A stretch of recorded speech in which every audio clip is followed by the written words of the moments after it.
I ask that the quorum call be lifted. Without objection. Thank you. Madam President, more than 50 years ago, President Kennedy signed the Equal Pay Act, making equal pay for equal work the law of the land.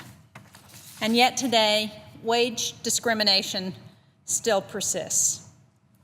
Today, women continue to be paid just over 3/4 of what their male counterparts receive for performing the same work.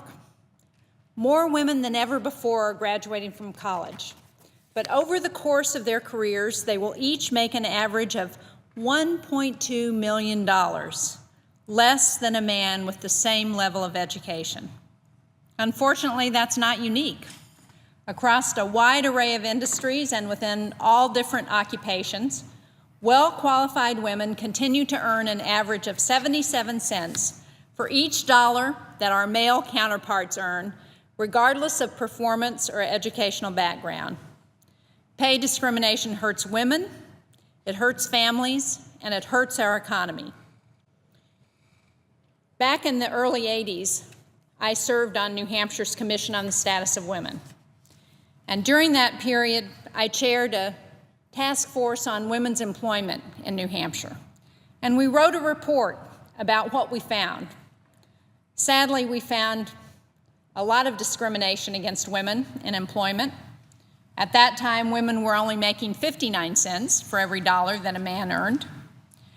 But the conclusion of our report was that this was an issue not just for the women, but it was an issue for their spouses, for their families, and for the economy of New Hampshire. The same is true today. In 2011, women were the sole or primary breadwinner in more than 40% of households with children. Equal pay for these women is not just about a fair paycheck. It's also about paying for that visit to their pediatrician. It's about being able to afford the prescription that their children need. It's about paying the heating bills during a long winter or providing internet access so their kids can do their homework. There's a lot the average woman could do with the extra $10,000 she would earn each year if it were not for pay discrimination. As governor, I signed a law to prohibit gender-based pay discrimination in New Hampshire and to require equal pay for equal work.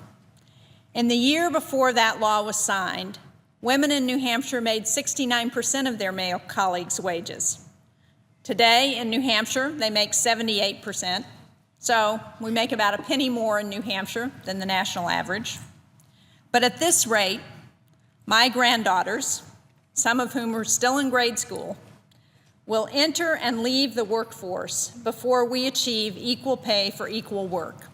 The estimate is that if we continue at the rate we're on, it will be 2056 before we achieve equal pay for equal work.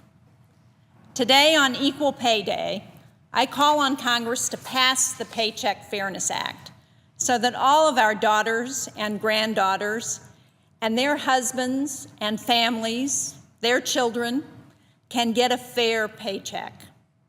This common sense legislation would update the Equal Pay Act to require that pay differences be based on legitimate business reasons.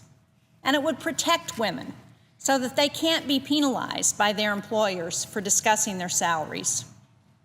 Pay discrimination is not fair, it's not right, and it needs to end. So I urge all of our colleagues to support the Paycheck Fairness Act. Thank you, Madam President. I yield the floor.